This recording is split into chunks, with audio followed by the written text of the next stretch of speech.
다 같이 기립하셔서 하나님의 말씀 봉독합니다. 오늘은 신약 성경 디모데후서 2장 5절 말씀 그리고 15절 말씀 되겠습니다. 여러분이 가지고 온 성경을 모두 펴도록 합니다. 디모데후서 2장 5절과 15절 말씀, 오늘 설교 제목은 규칙을 지키며 온 힘을 쏟는 선수가 되겠습니다. 찾으신 줄 알고 디모데후서 2장 5절 말씀 같이 읽겠습니다. 시작. 경기하는 자가 법대로 경기하지 아니하면 승리자의 관을 얻지 못할 것이며. 아멘. 15절입니다. 시작. 너는 진리의 말씀을 옳게 분별하며 부끄러울 것이 없는 일꾼으로 인정된 자로 자신을 하나님 앞에 드리기를 힘쓰라. 아멘. 살아계신 하나님의 말씀입니다. 우리가 살고 있는 미국에서 지금 북중미 월드컵이 39일간 정말 재미있게 많은 사람들이 보았는데, 오늘 오후에 결승전을 끝으로 이제 폐막하게 됩니다. 전 세계에 몇 명이 보았을까요? TV로 60억 명이 보았다고 합니다. 엄청나죠? 그리고 직접 경기를 직관한 사람들은 약 800만 명 정도 된다고 합니다. 대단한 것이죠. 축구 경기로 그동안 지구촌 사람들이 울기도 하고 웃기도 하며 모두 만나면 축구 이야기뿐이었습니다. 그런데 이렇게 운동 경기를 이야기하는 것은 현대인들만이 아니라 성경 시대에도 수많은 운동 경기 대회가 있었습니다. 2년에 한 번씩, 4년에 한 번씩 계속해서 큰 운동 경기 대회가 있었습니다. 그래서 사람들의 관심은 그 운동 경기에 쏠려 있었습니다. 그렇게 신약 성경을 우리가 살펴보면 당시 그리스 로마 세계의 운동 경기를 배경으로 교훈이 아주 많이 주어졌다는 것입니다. 그 당시의 대회의 이름이 올림피아 대회, 네메아 대회, 이스티미아 대회, 글래디에이터 경기 등등 많은 운동 경기 대회들이 있었습니다. 가장 대표적인 것은 달리기 경주였습니다. 그래서 사도 바울과 히브리서 저자는 그 당시 사람들의 이 관심이었던 달리기 경주를 우리의 신앙에 접목시켜서 성도들을 교훈했던 것입니다. 세 개의 편지를 이제 차례대로 읽어볼 텐데요, 우리 어떤 내용들을 운동 경기에서 접목시켜 우리의 신앙생활을 마치 선수처럼 묘사했는지 한번 보도록 하겠습니다. 고린도전서 9장 24절 시작. 운동장에서 다름질하는 자들이 다 달릴지라도 오직 상을 받는 사람은 한 사람인 줄을 너희가 알지 못하느냐. 너희도 상을 받도록 이와 같이 다름질하라. 아멘. 그 다음에 빌립보서 3장 14절 시작. 표대를 향하여 그리스도 예수 안에서 하나님이 위에서 부르신 부름의 상을 위하여 달려가노라. 아멘. 그리고 이제 볼까요? 히브리서 12장 1절 말씀 시작. 모든 무거운 것과 얼매이기 쉬운 죄를 벗어버리고 인내로써 우리 앞에 당한 경주를 하며. 아멘. 바울 당시에는 경주만 있었던 것이 아니라 오늘날과 비슷한 이 복싱 경기, 레슬링, 격투기 이런 경기들이 있었다는 것이에요.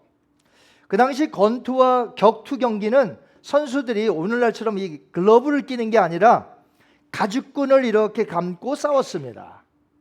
그런데 시간이 지날수록 좀 더 재미를 더하기 위해서, 그리고 사람들이 좀 피투성이가 나오는 걸 보기 위해서 금속이 박힌 가죽을 사용했다는 것이에요.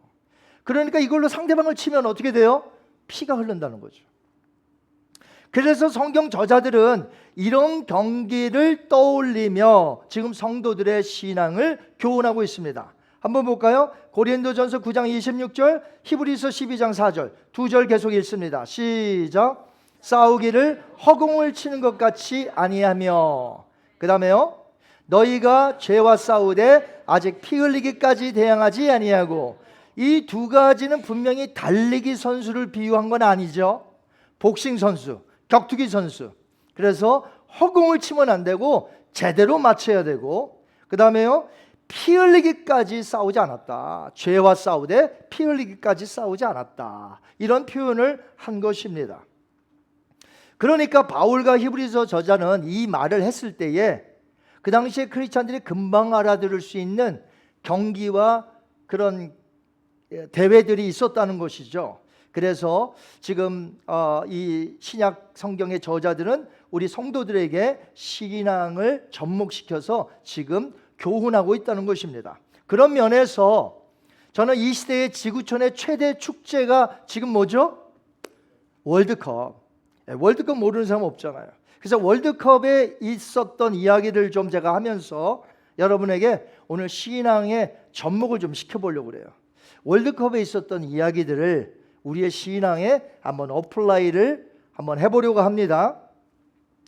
그 당시 운동 경기 대회에 출전했던 선수들은 지역을 대표해서 개인 자격으로 나갑니다. 그러니까 팀 플레이는 거의 없었어요. 그러니까 개별적인 운동이었다는 거죠. 예를 들면 달리기, 권투, 레슬링, 창 던지기, 원반 던지기 등등 거의 다 개별적으로 하는 운동들이었어요. 그러나 월드컵 축구 경기는 어떻습니까? 팀워크를 중요시하는 팀 플레이를 한다는 것이죠. 11명의 선수들이 있습니다. 그리고 벤치에 이제 후보 선수들이 있죠. 그리고 감독이 있습니다. 코치들이 있습니다. 모두가 다 팀워크를 이룬다는 것입니다. 경기에는 엄격한 규칙이 있습니다. 이 규칙을 어기면 실격이 되고 레드카드 받아서 퇴장당한다는 것이죠. 이런 규칙이 있다는 것은 그때나 지금이나 똑같습니다. 운동에 규칙이 있습니다. 오늘 본문 말씀 디모데후서 2장 5절에서 바울은 그 당시의 경기를 예를 들면서 신앙생활에도 우리가 법대로 해야 된다고 가르치고 있습니다. 한번 아까 읽었습니다만 다시 한번 읽어볼까요? 디모데후서 2장 5절 말씀 시작. 경기하는 자가 법대로 경기하지 않으면 승리자의 관을 얻지 못할 것이며 아멘. 룰이 없는 경기 대회란 없어요. 다 규칙이 있고 룰이 있다는 것입니다. FIFA 월드컵에 원래 정해놓은 룰이 있죠. 그런데 이번에 북중미 월드컵부터는 참가 국가가 더 훨씬 많아졌습니다. 48개인가요? 예, 48개 국가가 동참을 했습니다. 그러니까 새로운 규칙들이 더 생겨난 것이에요. 그러니까 이 규칙을 숙고해야 되겠죠. 선수들, 코치, 또 감독이 이 규칙을 모르면 안 되니까 미리 알고 이제 대회에 참여했던 것입니다. 그동안의 이 축구 경기들을 보면 재미가 있다가도 후반전 되면 재미가 없어요. 왜 재미가 없었을까요? 후반전에 만약에 우리나라 국가팀이 이기고 있어요. 그러면 어떡하죠? 시간을 질질 끌어야 될 거 아니에요. 그렇잖아요. 그러니까 한번 넘어지면 어떻게 돼야 돼요? 안 일어나야 되겠죠? 그 재미가 없는 거예요. 아니 쓰러졌으면 빨딱 일어나야 되겠는데 계속해서 아프다고 뒹굴뒹굴하고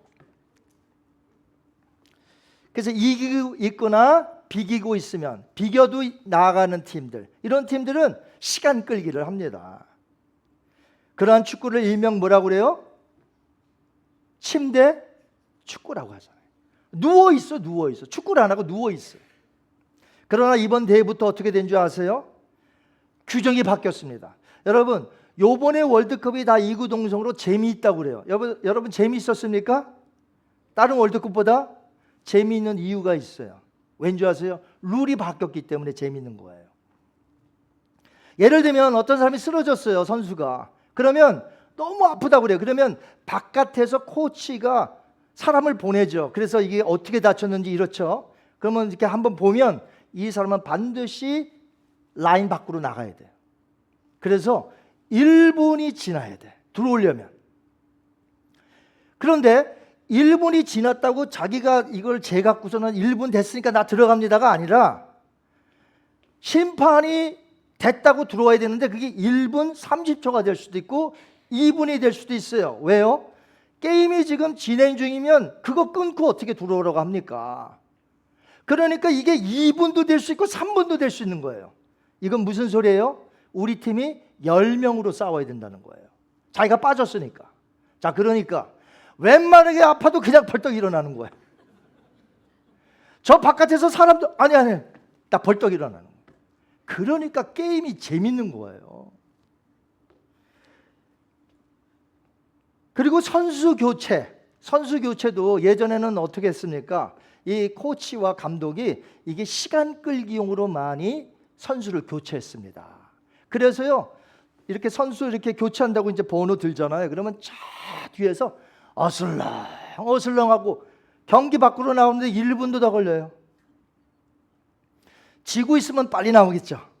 이기고 있으면요, 더 천천히. 그 게임이 재미가 없는 거예요. 그런데 이번에 룰이 바뀌면서 어슬렁 나오는 거 못해요. 반드시 빨리 10초 안에 나가야 돼. 10초 안에.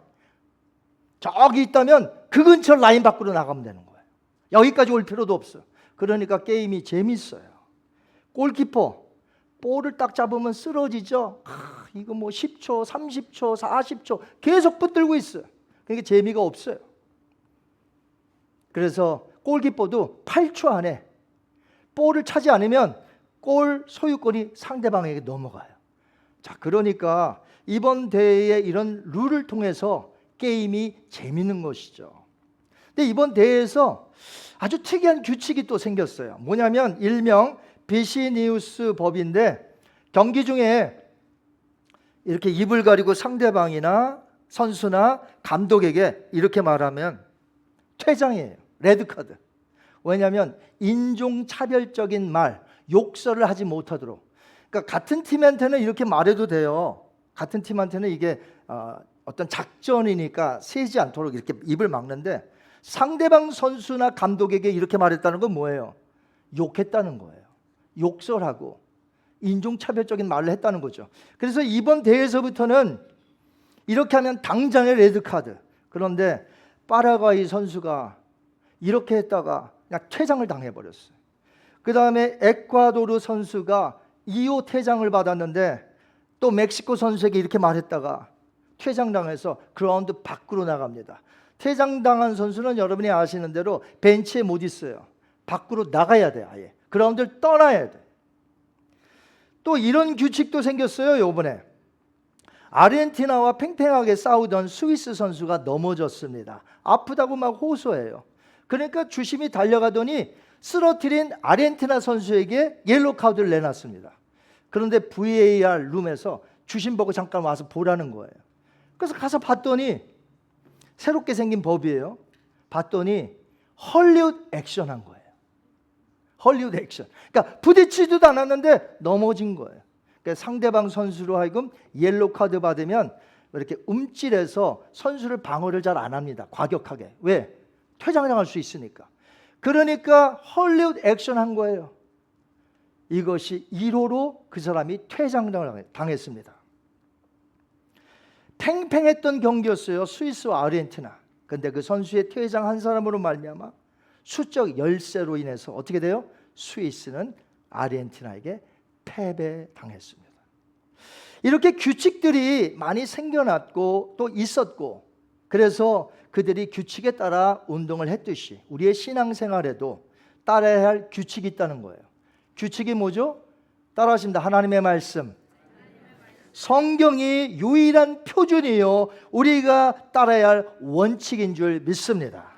바울이 말한 것처럼 규칙도 없이 운동선수가 경기에 임할 수 없듯이 우리 또한 구원받은 자로서 아무렇게나 내 마음대로 사는 것이 아니라 하나님의 말씀에 따라 우리가 운동선수로 이 땅을 살아간다는 것이에요. 예수님께서 오셔서 유대인들에게 뭐라고 하신 줄 아세요? 마태복음 5장에 보니까 너희가 들었으나 그러나 나는 너에게 이르노니. 이게 무슨 말입니까? 이전까지는 그들이 규칙인 줄 잘 알았던 것 같은데 아니라 이 말이에요. 그거 틀렸다 이거예요. 너희들이 잘못 알고 있었다. 그래서 예수님이 오셔서 새롭게 그 원뜻을 해석해 주셨다는 거죠. 여러 내용이 있는데 그 중에 하나를 볼까요? 한번 보겠습니다. 살인에 관한 거예요. 살인. 자, 마태복음 5장 21절 22절 한번 읽겠습니다. 시작. 옛사람에게 말한 바 살인치 말라. 누구든지 살인하면 심판을 받게 되리라 하였다는 것을 너희가 들었으나 나는 너희에게 이르노니 형제에게 노하는 자마다 심판을 받게 되고. 아멘. 살인하지 말라는 계명이 있잖아요. 그럼 내가 만약에 살인을 안 했어. 그렇다고 내가 살인 안 한 거예요? 예수님의 말씀에 의하면 아니라는 거예요. 그 틀렸다는 거예요. 내가 누군가를 지금 미워해요. 엄청 미워해요. 그 사람 용서 못해. 내 눈에 흙이 들어와도 그 사람 용서 못해. 이 사람은 지금 살인한 거예요. 하나님이 보실 때 살인하지 말라는 계명을 어긴 자가 된다는 거예요. 내가 칼을 들어 살인 안 했다고요? 그래서 나는 살인한 적이 없다고요? 여러분, 살인을 얼마나 많이 하신 줄 아십니까? 그러므로 하나님 앞에 용서함을 구해야 돼요. 그리고 미워하면 안 돼요. 용납하셔야 돼요. 사랑해야 돼요. 왜요? 하나님이 여러분을 용서하셨잖아요.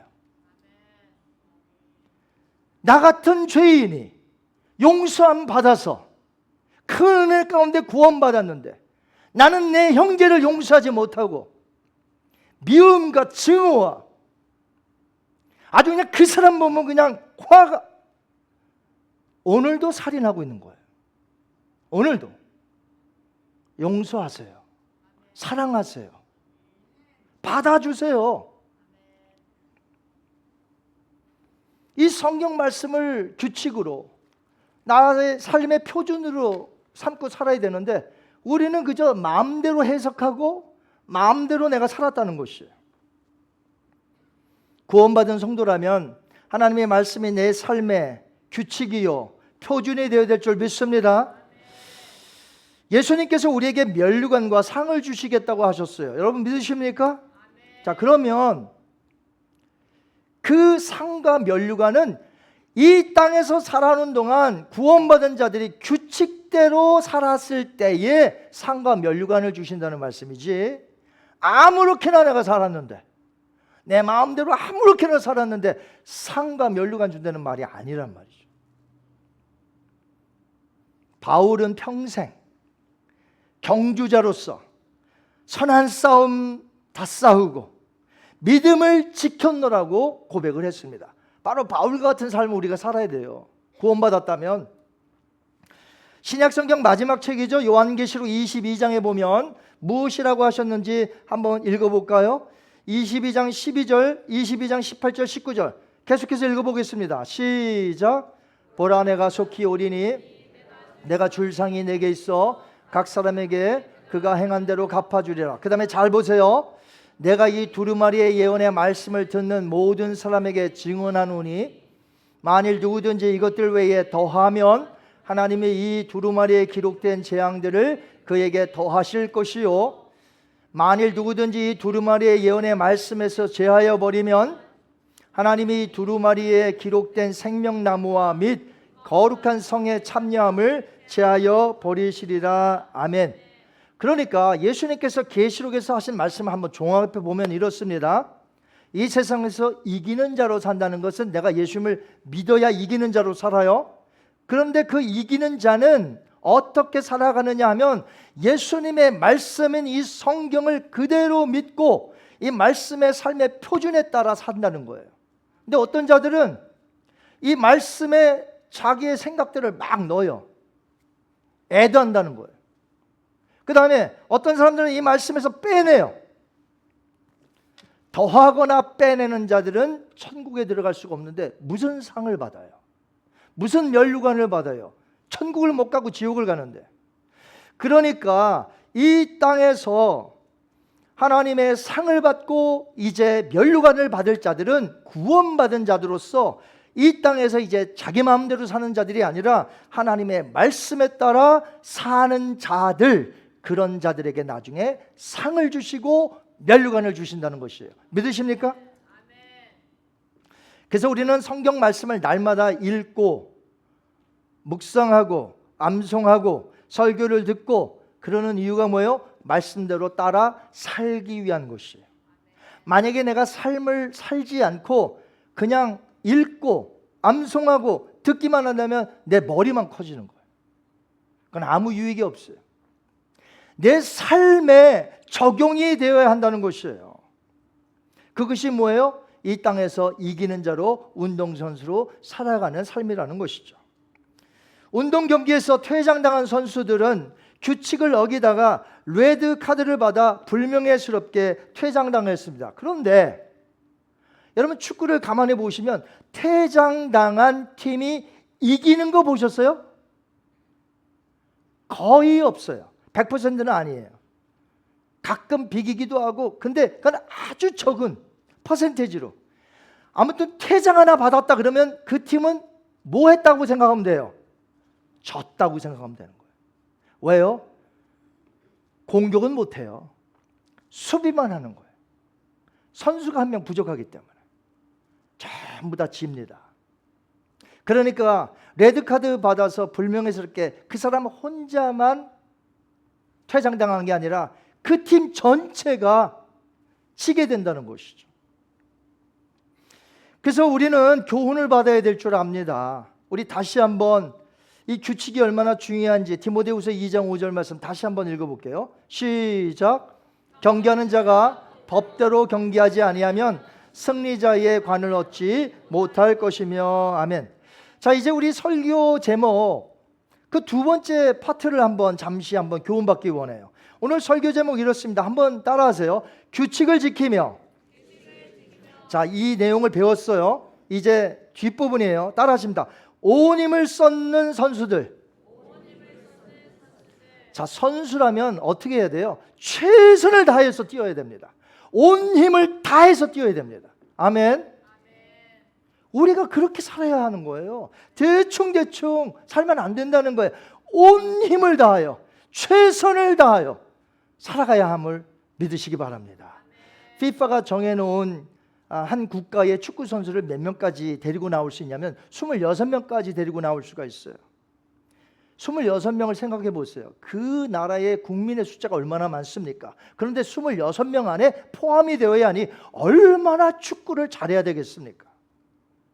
월드컵을 위해 얼마나 많은 훈련을 했겠습니까?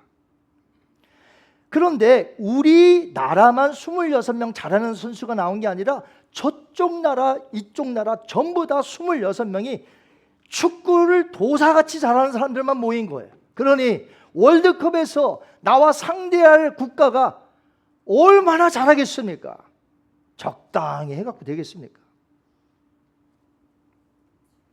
이번 월드컵에서 우리가 얼마나 실망했는지 몰라요. 왜죠? 벌써 잊으셨어요? 너무 일찍 떨어져 갖고. 우리 대한민국, 야, 모든 국민이 뭐라고 한마디씩 해요. 아마 여러분도 그랬을 거예요. 축구 보면서. 감독은 전술도 없어. 인성과 매너도 빵점이에요. 국민들 밉상이 됐어요. 선수들도 왠지 잘 뛰지 않는 것 같아. 물론 무덥겠지만 이상하게 잘 안 뛰는 것 같아. 그저 가만히 서 있는 듯한 안일한 플레이로 국민들이 참을 수가 없었어요. 그게 엊그제 일이에요. 매 경기마다 최선을 다하고 혼신을 다하여 뛰었다가 지면 누가 뭐라고 하겠습니까? 막 5대3, 5대4 막 골도 넣고 열심히 했지만 졌다 그러면 다 박수를 보낼 거예요. 그래도 잘 싸웠다. 졌지만 잘 싸웠다. 아프리카에서 처음으로 월드컵에 참여한 인구 52만 명의 섬나라 카보베르데. 여러분, 카보베르데라는 나라를 월드컵 전에 알았던 분 한번 손 들어보세요. 아니, 다른 나라 외우기도 힘든데 우리가 왜 카보베르데를 애워야 됩니까? 그런데 이 섬나라 52만 명의 엄청난 역사 반전의 드라마를 썼다는 거죠. 매번 강팀과 비깁니다. 와, 얼마나 그렇게 혼신을 위하여 끝까지 싸우는지. 32강에서는 카보베르데가 지금 결승에 올라 있는 아르헨티나와 동등한 경기를 합니다. 90분 안에 승리를 이게 결론을 못 지으니까 연장전까지 갔어요. 연장전에서 아깝게 패했습니다. 3대2로. 모든 이들에게로부터 박수를 받았습니다. 야, 카보베르데 너무나 잘 싸웠다. 이 사람들이 고국에 돌아가니까 어떻겠어요? 난리가 났습니다. 온통 축하 속에 승리자처럼 영대접을 받았습니다. 32강에서 떨어졌는데 지더라도 맡겨진 일에 최선과 혼신을 다하면 누가 뭐라고 하겠습니까? 호주 얘기를 좀 해볼게요. 32강에서 페널티킥까지 갔어요.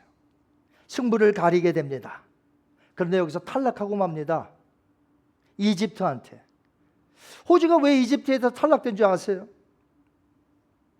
5명씩 선수를 이제 뽑아야 페널티킥을 차는데 이 주장이 너 그래도 베테랑이니까 너가 해. 안 하겠다는 거예요.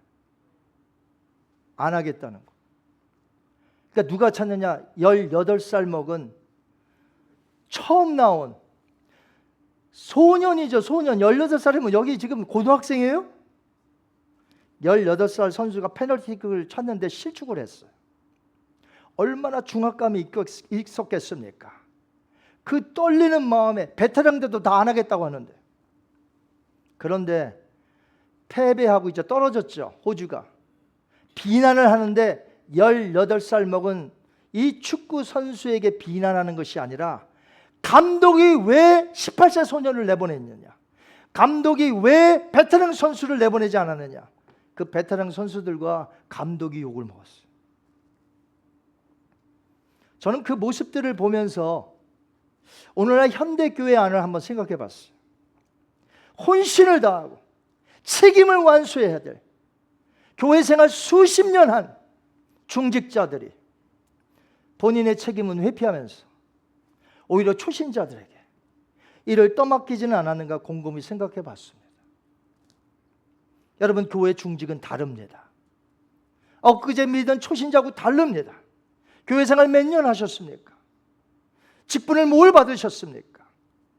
내게 맡은 직분이 중요하고만 우리는 회피하고 다른 사람들에게 떠맡기고, 우리가 그렇게 살았다면 문제가 아니겠습니까?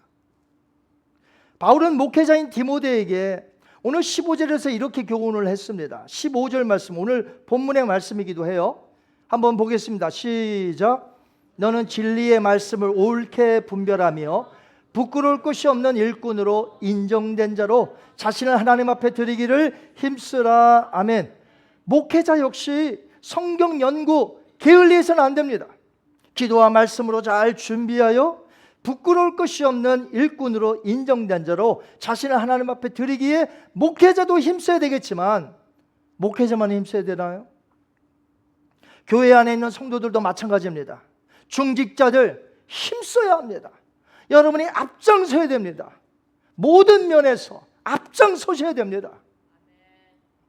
왜냐하면 우리가 구원은 동일하게 받았어요. 저도 구원받았고 여러분도 구원받지 않았습니까? 하나님의 은혜로. 그렇다면 직책만 달라, 직분만 서로 다를 뿐 우리 모두는 십자가를 지고 최선을 다하며 온 힘을 쏟아 우리가 이 선수로서 이 땅을 살아가야 된다는 것이죠. 그렇게 저나 여러분이나 우리 모두 잘 준비하여서 부끄러울 것이 없는 일꾼으로 인정된 자로 자신을 하나님 앞에 드리기에 힘써야 한다는 것이에요. 내가 오늘날 집회 시간 잘 나고 있는지, 기도의 시간에 잘 나고 있는지, 하나님 앞에 드려야 할 예물은 제대로 하고 있는지, 어려운 일들을 보면 내가 선하게 지금 구제를 나누고 있는지, 세계 선교는 동참하고 있는지, 하나님께서 우리의 주신 사명 일꾼으로서 내가 감당하고 있는지, 여러분이 한번 축구 대회를 통하여 우리가 교훈을 받아야 될 줄 믿습니다. 사랑하는 성도 여러분, 오늘 말씀을 맺겠습니다. 월드컵을 통해 그냥 경기만 보고 끝내는 것이 아니라 매 경기마다 만들어낸 그 드라마를 통해 아마 여러분도 많은 것을 보시면서 느끼고 교훈을 받았으리라 합니다. 바울과 히브리서 저자가 그 당시에 있었던 운동 경기 대회를 통하여 신앙의 교훈을 성도들에게 했듯이 저도 오늘 이 시간 하나님의 말씀으로 이번 월드컵 대회에 되어진 모든 스토리들을 한번 보면서 우리가 본받을 점은 본받고 고쳐야 할 점은 고치는 그런 신앙인이 되기를 바랍니다. 우리가 이제 구원받은 자로서 이제 하나님의 말씀 규칙 안에서 온 힘을 쏟아내는, 그래서 신앙의 선수들이 되어 승리자로 나중에 천국에서 면류관과 상을 바라보시고 힘껏 달려가시는 저와 여러분이 되시기를 주님의 이름으로 축원합니다. 눈을 감겠습니다.